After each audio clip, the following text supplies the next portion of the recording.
¿Alguna vez te has sentido tan abrumado por las tentaciones que vienen a tu vida, que has tenido temor de caer tan estrepitosamente que ya no puedas volver a ponerte en pie para seguir corriendo la carrera cristiana?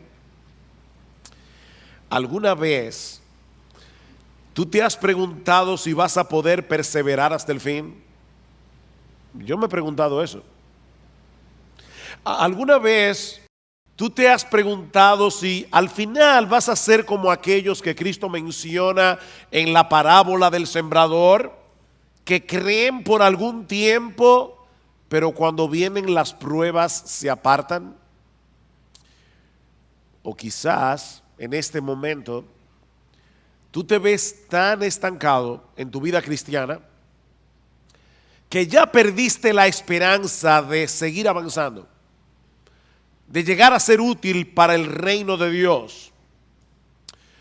Bueno, mi hermano, si esa es tu situación en esta mañana, yo espero que la enseñanza de este pasaje te sea de mucho ánimo y te sea de mucho estímulo. Algunos de los creyentes que recibieron originalmente esta carta, que conocemos como la carta a los Hebreos, estaban exactamente en la misma situación que tú. Eran cristianos, judíos, que estaban siendo presionados e incluso maltratados por sus hermanos de raza para que volvieran a su antigua fe, para que regresaran al judaísmo.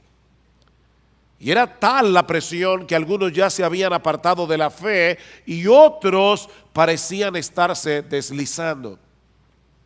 Es por eso que en la carta a los Hebreos encontramos varias advertencias en contra del pecado de la apostasía. Y niños, esta palabra es extraña para algunos de ustedes, pero apostatar no es otra cosa que apartarse de la fe. Una persona que por un tiempo dice que es cristiana y de repente vuelve al mundo. Eso es apostatar. Y es precisamente en el contexto de una de las advertencias más fuertes de esta carta en contra de la apostasía que se encuentra el texto que vamos a estudiar en la mañana de hoy. De hecho, algunos han concluido erróneamente a la luz de este pasaje que un verdadero cristiano puede perder la salvación y volver otra vez a su estado anterior de incredulidad. Pero mis hermanos, tal cosa es imposible. La escritura es muy clara en el sentido de que solo apostatan de la fe aquellos que parecían ser cristianos, pero que nunca lo fueron realmente. Dice en Primera de Juan capítulo 2, versículo 19, salieron de nosotros, pero no eran de nosotros, porque si hubiesen sido de nosotros, habrían permanecido con nosotros, pero salieron para que se manifestara que no todos son de nosotros.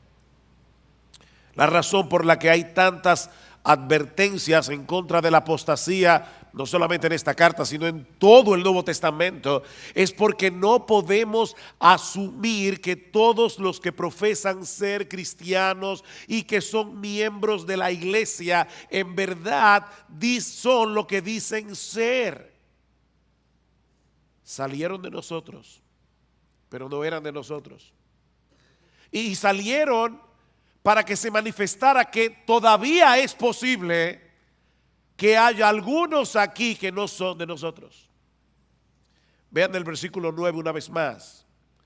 Dice el autor de la carta a los Hebreos: pero en cuanto a vosotros, amados, aunque hablemos de esta manera, estamos persuadidos de las cosas que son mejores y que pertenecen a la salvación, porque Dios no es injusto como para olvidarse de vuestra obra y del amor que habéis mostrado hacia su nombre, habiendo servido y sirviendo aún a los santos. Versículo 11, pero deseamos que cada uno de vosotros muestre la misma solicitud hasta el fin. ¿Para qué? Para alcanzar la plena seguridad de la esperanza.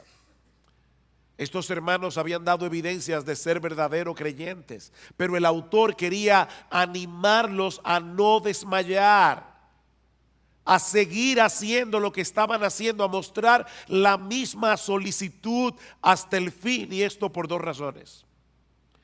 La primera es que la perseverancia es la marca por excelencia de la preservación divina. La perseverancia es la marca por excelencia de la preservación divina. Hermanos, déjenme hacerles una pregunta y me van a excusar, pero voy a estar tomando agua toda la prédica. No se preocupen por mi garganta, no, que eso no los perturbe. Déjenme hacerles una pregunta. ¿La fe es un don de Dios? ¿Sí o no? ¿Y el arrepentimiento es un don de Dios? Sí, es un don de Dios. Ahora, ¿cómo yo sé que Dios le ha dado a alguien el don de la fe? Porque la persona cree. ¿Cómo yo sé que Dios le ha dado a alguien el don del arrepentimiento? Porque la persona se arrepiente. Bueno, ¿cómo yo sé que Dios está preservando a alguien? Porque esa persona está perseverando. La fe verdadera persevera hasta el fin, como vimos en el texto de Primera de Juan. Pero por otra parte, el autor también quiere ayudar a los verdaderos creyentes de esta iglesia a que puedan experimentar la seguridad de salvación. ¿Lo vieron en el versículo 11? Que muestre la misma solicitud hasta el fin para alcanzar la plena seguridad de la esperanza. Que puedan estar seguros de que son salvos.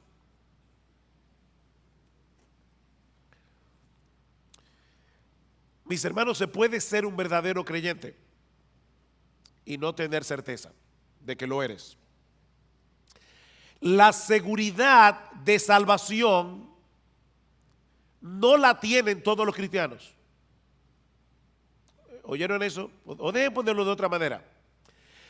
La inseguridad de salvación no es una prueba de que no somos cristianos. Hay muchos creyentes que van a llegar inseguros al cielo. Y hay muchos impíos que van a llegar seguros al infierno, creyendo que son creyentes. No todo el que me dice Señor, Señor, entrará en el reino de los cielos, sino el que hace la voluntad de mi Padre que está en los cielos. Así que la seguridad de salvación no es necesaria para ser salvo. Sin embargo, cuando un creyente no puede estar seguro de su salvación, no podrá disfrutar plenamente de la bendición de ser salvo. Ni tampoco podrá correr bien la carrera. Noten el versículo 12. Porque yo quiero que ustedes alcancen la plena seguridad de la esperanza, a fin de que no seáis perezosos. El estar seguro te mueve a no ser perezoso. ¿Cómo podremos entonces obtener una plena certeza de nuestra salvación? ¿O cómo vamos a poder seguir avanzando hacia la madurez en nuestras vidas cristianas de tal manera que podamos ser cada vez más útiles para el reino de Dios? En el versículo 12 nos dice dos cosas al respecto. La primera es que debemos seguir siendo diligentes en el cuidado de nuestras almas. Debemos ser diligentes en el cuidado de nuestras almas. Versículo 12. A fin de que no seáis perezosos, sino imitadores de los que mediante la fe y la paciencia heredan las promesas, para que no sean perezosos. Y la pereza de la que el autor está hablando aquí es una indisposición para el cumplimiento de nuestros deberes espirituales. Tú debes leer la Biblia, tú debes orar, tú debes venir a la iglesia, debes venir al culto de oración, debes leer buenos libros cristianos, debes tener una comunión edificante con otros hermanos en la fe. Esos son nuestros deberes espirituales, pero el perezoso, aunque lo sabe, no lo hace. Dice Salomón en Proverbios 26:13 que el perezoso siempre encuentra una excusa para dejar de hacer lo que tiene que hacer. El perezoso dice: hay un león en el camino, hay un león en medio de la plaza. Imagínense ustedes, yo quiero salir a trabajar, pero hay un león fuera de la puerta de mi casa. Así que prefiero quedarme aquí seguro. O dice en Proverbios 15:19 que el camino del perezoso es como un seto de espinos. Él tiene un deber que cumplir, pero magnifica de tal manera los obstáculos que tiene por delante que termina dejando el asunto para otro momento. Y es interesante porque no es que el perezoso no desee estar en una mejor condición espiritual. No, de hecho, en Proverbios 13:4 dice que el alma del perezoso desea, pero nada alcanza. Él desea, pero nada alcanza. Le dije que me iban a ver bebiendo agua hoy. No sufran, que yo estoy más interesado en decir este mensaje. Mañana descansaré la garganta. El perezoso no ha perdido la capacidad de desear una mejor condición espiritual de la que tiene. Él quiere, pero no lo puede alcanzar por causa de su pereza. Mis hermanos, si no somos diligentes en el uso de los medios que Dios ha provisto para que alcancemos una mejor condición, nuestros deseos nunca serán cumplidos. ¿Qué debemos hacer entonces? Despojarnos de nuestra pereza espiritual y en dependencia del Espíritu Santo disponernos a hacer lo que debemos hacer en el momento en que debemos hacerlo, aunque no tengamos ningún deseo de hacerlo. Pastor, ¿y eso no es hipocresía? No, eso es diligencia. Eso es diligencia. Yo no tengo deseos de leer la Biblia hoy en la mañana. Pídele a Dios que te dé deseo, ábrela y léela. Yo como que no tengo deseos de ir a la iglesia hoy. Levántate, cámbiate y sin ningún deseo, ven a la iglesia. Ser diligente es hacer lo que tú tienes que hacer en el momento en que tienes que hacerlo, aunque no tengas ningún deseo de hacerlo. El crecimiento espiritual requiere un esfuerzo diligente de nuestra parte. Pero pastor, yo creía que la salvación era por gracia. Y lo que usted está diciendo de verdad parece oponerse a la doctrina de la gracia. Si es por gracia, yo no tengo que hacer nada para merecer la bendición de Dios. Tú tienes razón. Si es por gracia, no es por mérito. La gracia se opone al mérito, pero no se opone al esfuerzo. De hecho, Pablo le dice a Timoteo en 2 Timoteo capítulo 2, Timoteo, esfuérzate en la gracia. Esfuérzate en la gracia. La gracia se opone a nuestros méritos. La gracia no se opone a nuestro esfuerzo. Es en el contexto de nuestra diligencia que podemos disfrutar de la bendición de Dios. No porque ese esfuerzo nos haga merecer que Dios nos bendiga, sino porque Dios ha decretado que seamos bendecidos siendo nosotros diligentes, usando los medios de gracia, la lectura regular de la palabra, la vida de oración privada y corporativa, congregarnos con el pueblo de Dios en el día del Señor, participar de la Santa Cena como haremos esta noche, leer buenos libros cristianos.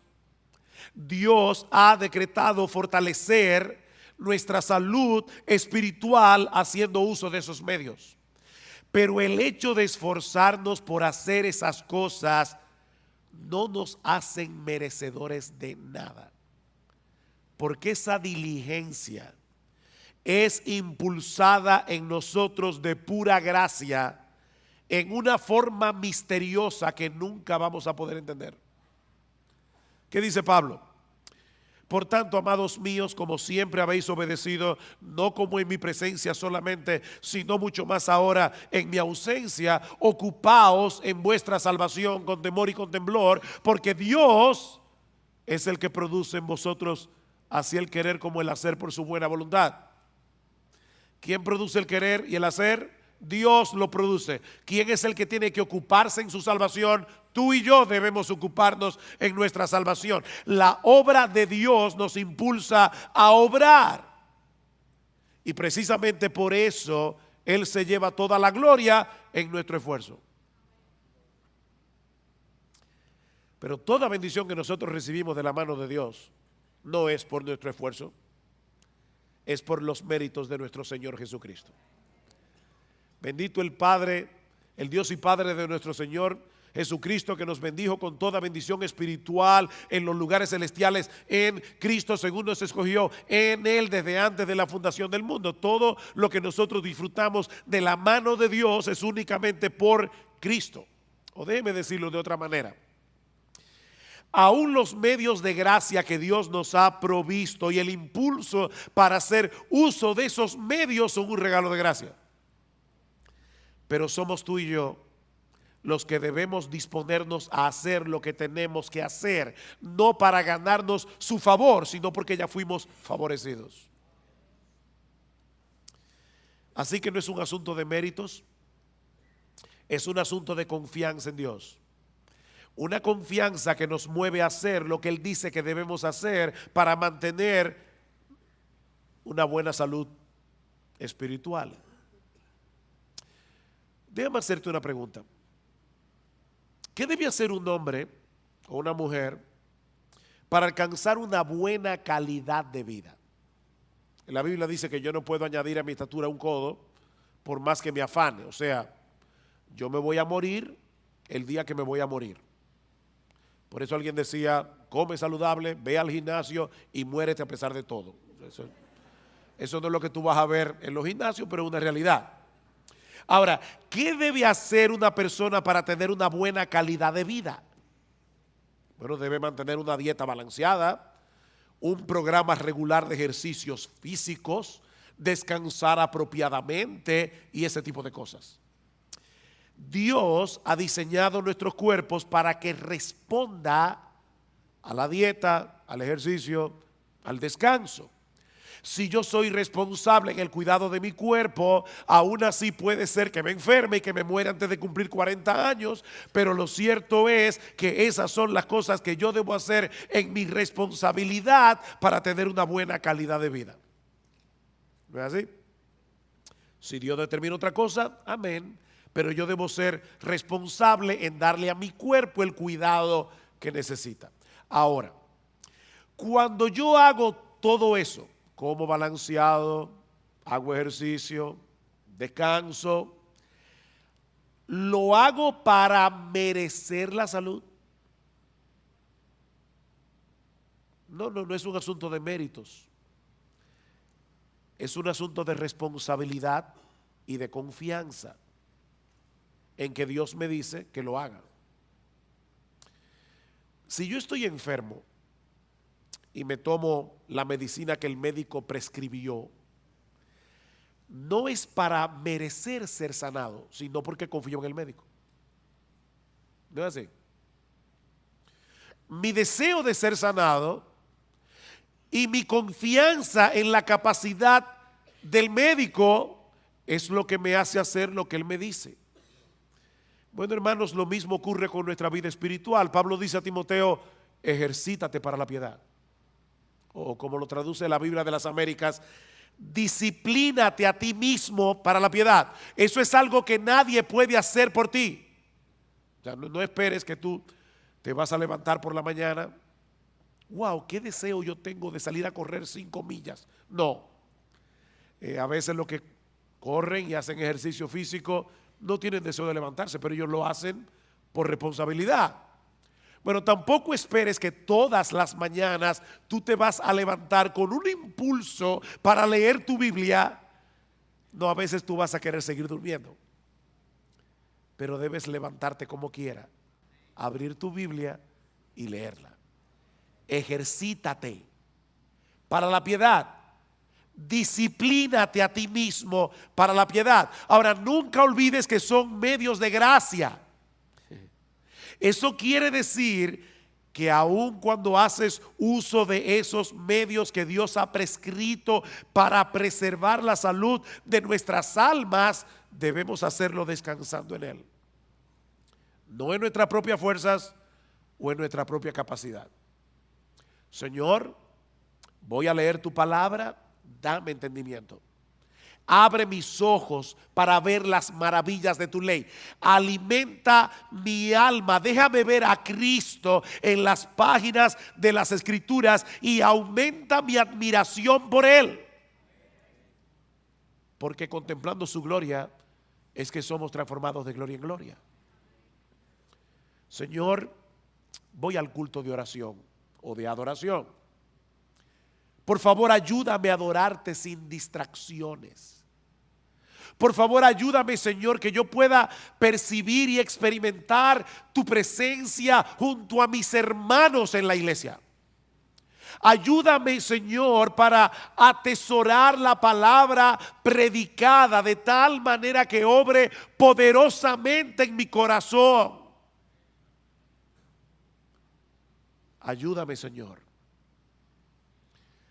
Así que lo primero que el autor de Hebreos nos está diciendo aquí es que si tú quieres perseverar hasta el fin, si tú quieres seguir avanzando hacia la madurez cristiana, debes ser diligente en el cuidado de tu alma. Amparado en el poder del Espíritu de Dios, pero tú debes ser diligente en el cuidado de tu alma. Pero hay algo más que debemos hacer. Y es aprender a esperar con fe y con paciencia que Dios haga en nuestras vidas lo que Él ha prometido hacer. Vean el versículo 12 otra vez. A fin de que no seáis perezosos, sino imitadores de los que mediante la fe y la paciencia heredan las promesas. El texto no nos dice explícitamente quiénes son esos creyentes a los que debemos imitar, pero obviamente se refiere a todos los hombres y mujeres de fe del Antiguo Testamento que encontramos en el capítulo 11 de la carta a los Hebreos, y de los cuales Abraham es un prototipo. Vean el versículo 13. Pues cuando Dios hizo la promesa a Abraham, no pudiendo jurar por uno mayor, juró por sí mismo. ¿Por quién jura Dios? Por Él mismo. Diciendo, ciertamente te bendeciré y ciertamente te multiplicaré. Y así, habiendo esperado con paciencia, obtuvo la promesa. Habiendo esperado ¿cuántos años? 25 años. Con paciencia. Pero Dios le dio el hijo. La historia de esos hombres, mis hermanos, quedaron registradas en las Escrituras con un propósito didáctico. Dice Romanos 15, porque todo lo que fue escrito en tiempos pasados para nuestra enseñanza se escribió a fin de que por medio de la paciencia y del consuelo de las Escrituras tengamos esperanza. No es un consuelo para ti leer la historia de Abraham y ver que cuando este hombre tenía casi 100 años y Sara 90 y era estéril, esta mujer salió embarazada. ¿Y sabes qué fue lo que le embarazó? La promesa de Dios. Dios lo prometió. Y cuando Dios promete algo, Él lo hará en su tiempo, pero Él lo hará. El Espíritu Santo inspiró a los autores de las Escrituras para que dejaran un registro de las historias de estos hombres y mujeres del pasado que se aferraron a las promesas de Dios con fe y con paciencia. Aún en medio de circunstancias muy difíciles. Y Dios quiere que imitemos a esos hombres que supieron esperar paciente y confiadamente en el cumplimiento de las promesas.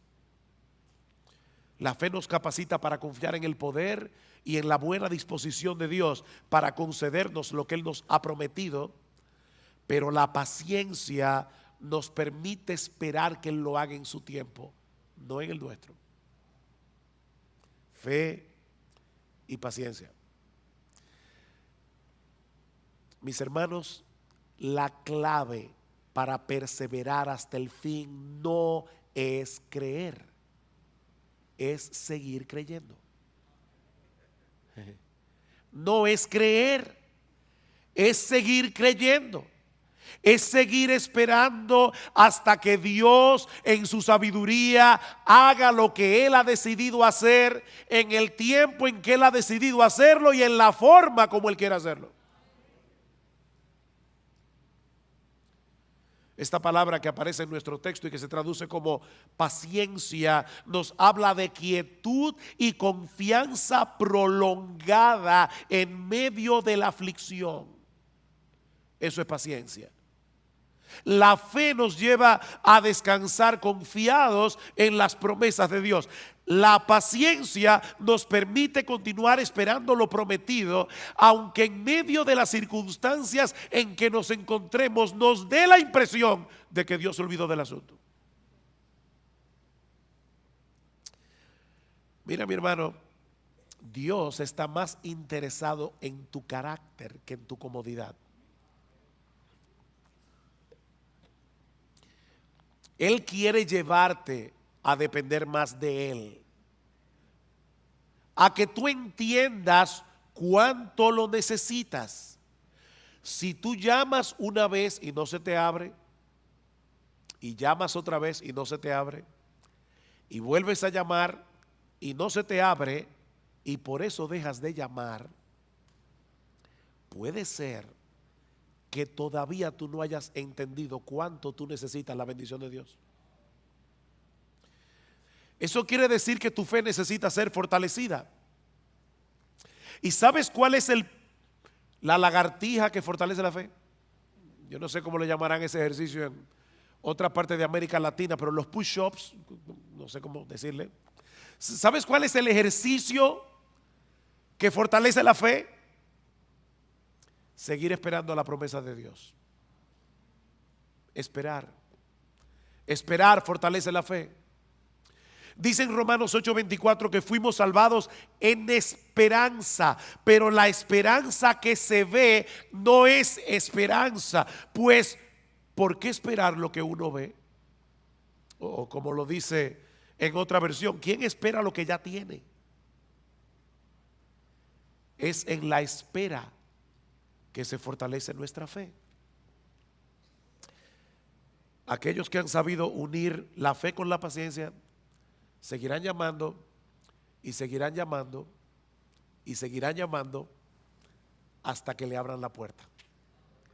Dice el salmista en el Salmo 123: a ti levanto mis ojos, oh tú que reinas en los cielos. He aquí como los ojos de los siervos miran a la mano de su Señor, como los ojos de la sierva a la mano de su señora. Así nuestros ojos miran al Señor hasta que se apiade de nosotros. ¿Por cuánto tiempo? Hasta que se apiade. Salmo 130: espero en el Señor, en Él espera mi alma y en su palabra tengo mi esperanza.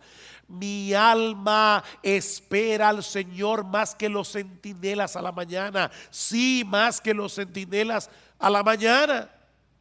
¿Te das cuenta, mi hermano, la insistencia de la Biblia en el hecho de esperar? Si no aprendes a esperar, vivirás frustrado. Te vas a frustrar con Dios, porque el horario de Dios casi nunca encaja con nuestras expectativas. Te vas a frustrar. Dios pudo hacer el mundo en un segundo, pero lo hizo en 6 días.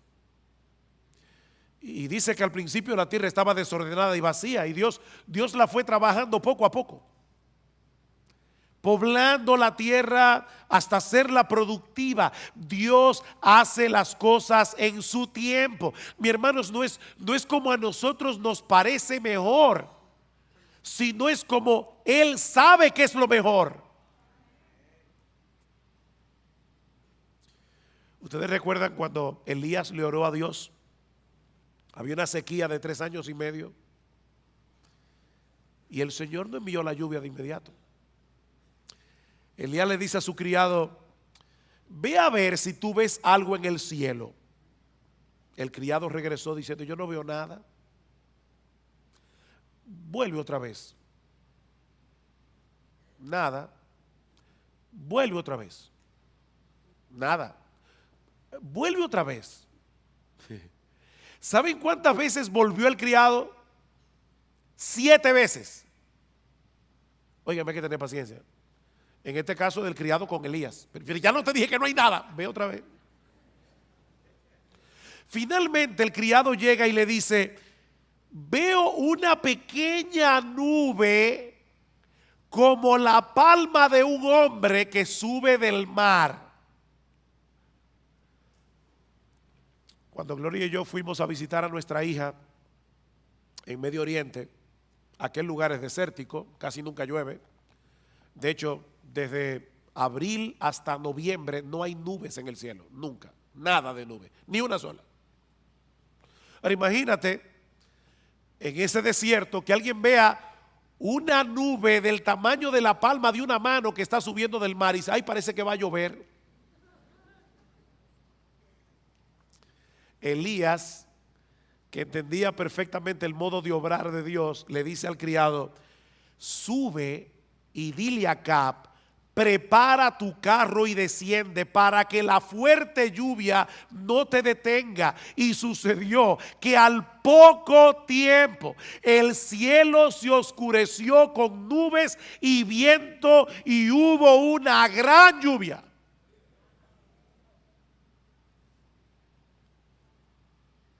Dios tiene su forma de obrar. Él desea moldear nuestro carácter. Y eso solo es posible en el contexto de la fe y de la paciencia. Tenemos un problema, deseamos ser atendidos de inmediato, entendemos que el asunto es urgente. ¿Y saben lo que hace Dios? Dios mueve las cosas de tal manera que todo el mundo esté ocupado y que nadie te pueda atender. ¿Te ha pasado? ¿Sabes qué es lo que Dios está haciendo? Enseñándote a esperar con fe y con paciencia. Tu mayor problema no es que te atiendan. Tu mayor problema es tu falta de fe. Y Dios está moldeando tu carácter. Mis hermanos, ¿qué aflicción puede ser mayor que la muerte de un ser querido? Pero cuando Marta y María mandaron a llamar a Jesús porque Lázaro estaba enfermo, el Señor ni se apresuró. Él esperó pacientemente al que el problema se pusiera peor para mostrar más abundantemente su poder. Lázaro finalmente murió y Cristo lo levantó de los muertos. Y en el proceso le enseñó a Marta y a María a esperar con fe y con paciencia. La hija de Jairo, cuando este hombre acudió a Cristo, su hija aún vivía, pero el Señor otra vez se entretuvo en el camino tratando otro caso, el de la mujer que tenía flujo de sangre. Y ustedes saben lo que sucedió. La niña muere y Cristo de nuevo la levanta de los muertos. Estas historias están en la Biblia, mis hermanos, para enseñarnos algo. Cristo dejó que esa niña muriera para que nosotros aprendiéramos a tener fe y paciencia. A veces va a parecernos que el Señor no nos está haciendo caso. ¿Recuerdan la mujer sirofenicia? Señor, ten misericordia de mí, mi hija está posesa por un demonio, y Cristo ni le escucha. Los apóstoles vienen. Por favor, Señor, haz algo para que esta mujer nos deje tranquilos. No es correcto quitarle el pan de los hijos para dárselo a los perrillos. Yo vine primero a los perdidos de la casa de Israel. Y esta mujer le dice: sí, Señor, pero aún los perrillos comen de las migajas que caen de la mesa de sus amos. Y Cristo le dice: mujer, por causa de tu fe, lo que tú quieres te será hecho. Y dice que su hija fue sanada en aquella misma hora. Esta mujer no desmayó y por medio de la fe y de la paciencia obtuvo la bendición que deseaba. He aquí entonces, mis hermanos, la metodología divina para seguir avanzando en nuestras vidas cristianas y llegar a experimentar seguridad de salvación. Debemos ser diligentes en el cuidado de nuestras almas y ser imitadores de aquellos que por la fe y la paciencia heredaron las promesas. Dios nos ha dado promesas ciertísimas en su palabra, incluyendo el hecho de que Él ha de guardarnos en Cristo hasta el día en que estemos en su presencia en cuerpos glorificados, contemplando y deleitándonos en su gloria por los siglos de los siglos. Él lo ha prometido y Él lo hará. Mis ovejas oyen mi voz y yo las conozco y me siguen, y yo les doy vida eterna y no perecerán jamás, ni nadie las arrebatará de mi mano. Mi Padre que me las dio es mayor que todos y nadie las puede arrebatar de la mano de mi Padre.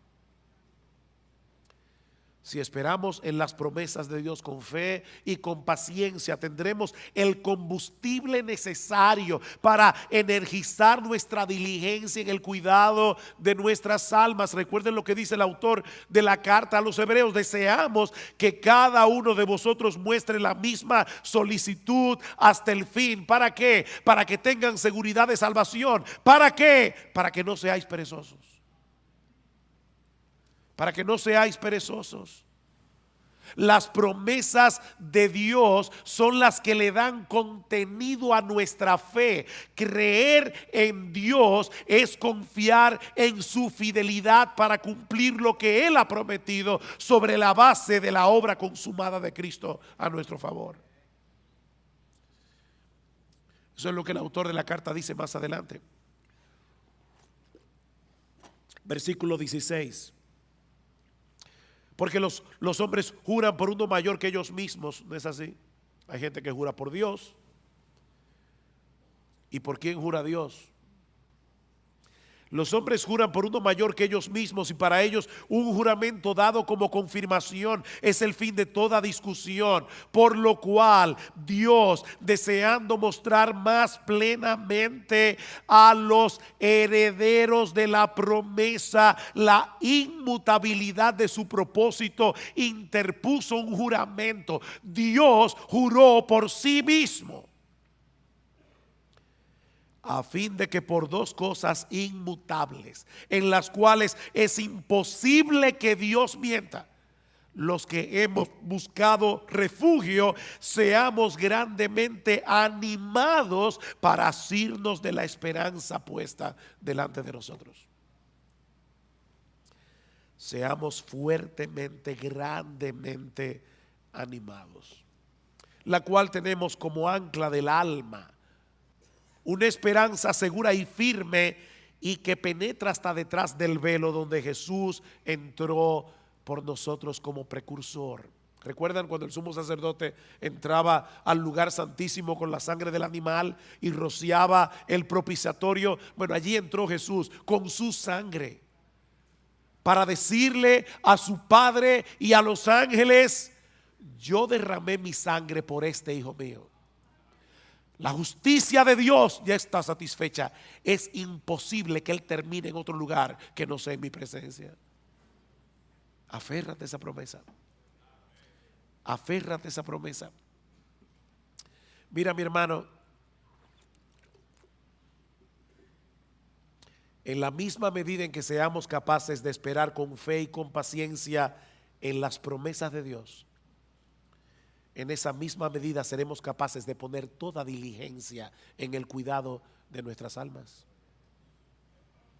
Eso es lo que dice Pedro al inicio de su segunda carta. Recuerdan, y voy a leer la Biblia de la Reina Valera. Dice: como todas las cosas que pertenecen a la vida y a la piedad nos han sido dadas por su divino poder, mediante el conocimiento de aquel que nos llamó por su gloria y excelencia, por medio de las cuales nos ha dado preciosas y grandísimas promesas, para que por ellas llegaseis a ser participantes de la naturaleza divina, habiendo huido de la corrupción que hay en el mundo a causa de la concupiscencia. Por esto mismo poned toda diligencia en añadir a vuestra fe virtud, a la virtud conocimiento, etcétera, etcétera. Este es un texto muy denso, pero mis hermanos, lo que Pedro está diciendo es básicamente esto: todo lo que tú necesitas para tu vida cristiana, todo lo que tú necesitas para seguir avanzando hacia la piedad, ya Dios te lo dio por su divino poder. Eso es parte del paquete de la salvación. No nos falta absolutamente nada para nuestra vida cristiana y para la piedad. Ya lo tienes por su divino poder. Ahora, ¿cómo fue que Dios nos concedió todo lo que necesitamos para la vida y para la piedad? Mediante el conocimiento de aquel que nos llamó por su gloria y excelencia. ¿No le suena raro eso? Aquel que nos llamó por su gloria y excelencia. ¿Cómo Dios llama por su gloria y excelencia? Muy fácil. Dios abrió los ojos de nuestro entendimiento para que pudiéramos ser capaces de ver con deleite la gloria y las excelencias de Jesús. Lo que lo hacen a Él el ser más hermoso, el ser más deleitoso de todo el universo. Y de esa manera Dios nos atrajo a Jesús por su gloria y excelencia.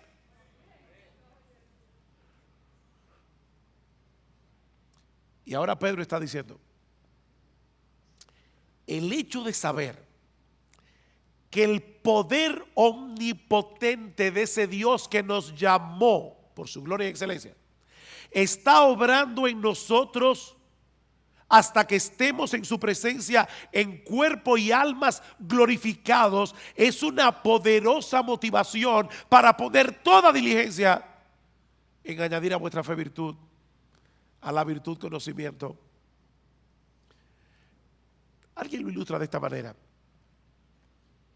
imagínate que tú eres un prisionero de guerra en un campo de concentración y has perdido toda esperanza de salir vivo de allí. Y en tu desesperanza ya tú comenzaste a vivir descuidadamente. Tú lo que quieres es sobrevivir hasta la muerte, y ya tú no te preguntas si algo está bien o algo está mal. Como decimos en buen dominicano, tú estás dado al pecado. Pero de repente te enteras de que se está planificando un intercambio de prisioneros. Y ves que se acerca a la fila donde estás tú el guardia que tiene la responsabilidad de señalar a los que van a ser libertados y enviados de vuelta a su familia. Si el guardia te señala a ti,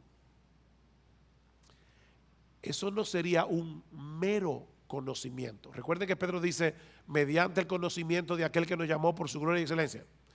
Pero ese conocimiento transforma, ese conocimiento anima. Si el guardia se te acerca a ti, tú no vas a pensar: oh, qué interesante, me llamó a mí. No, mi hermano, en ese momento el poder de la esperanza va a energizar todo tu cuerpo y tu alma, porque sabes que has sido llamado para ser de nuevo un hombre libre. Bueno, eso es precisamente lo que Pedro nos está diciendo aquí. El hecho de saber que el Dios de gloria se nos ha acercado y nos ha dicho: tú que estás allí, ven, yo te mostraré mi gloria y te daré una vida eterna glorificada para disfrutarla. Esa es una esperanza que energiza nuestra diligencia para seguir avanzando en el camino de la piedad.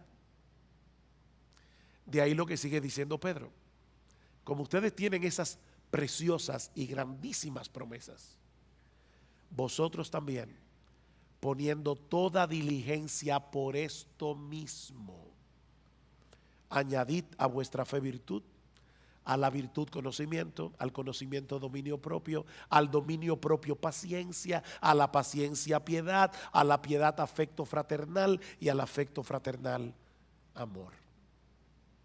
¿Se dan cuenta? Este texto concluye como comienza Hebreos 6. Pedro lo pone al revés. Esperar con fe y con paciencia en las promesas de Dios es lo que nos hace diligentes para añadir a la fe virtud, a la virtud conocimiento y así sucesivamente. Mis hermanos, no hay forma de avanzar sin esperanza. Y la esperanza se alimenta de las promesas de Dios. Solo si aprendemos a esperar en ellas con fe y con paciencia. Promesas, esperanza, fe y paciencia. Y ahora yo te pregunto: ¿qué tanto tú estás alimentando tu esperanza con las promesas de la palabra de Dios? ¿Qué tan a menudo tú traes esas promesas a tu mente, sobre todo cuando estás en medio del dolor y de la aflicción? ¿Cuándo fue la última vez que en una forma consciente tú meditaste en una promesa de las Escrituras hasta que la paz y la quietud trajeran descanso a tu alma? ¿Qué tan dispuesto tú estás a seguir esperando en Dios, sabiendo que Él selló cada una de sus promesas con la sangre que Cristo derramó por ti en la cruz del Calvario? Recuerda que es por fe que andamos, no por vista. Mis hermanos, que el Señor nos ayude a mostrar la misma solicitud hasta el fin. Hasta el fin, no te canses, para alcanzar la plena seguridad de la esperanza, a fin de que no seáis perezosos y no imitadores de los que mediante la fe y la paciencia heredan las promesas. Y si acaso a lo largo de este mensaje te has dado cuenta que has estado siendo perezoso en el cuidado de tu alma, que la desesperanza había arropado tu corazón y te había llevado a descuidar los medios de gracia, mi hermano, no te quedes allí postrado lamentando tu pecado.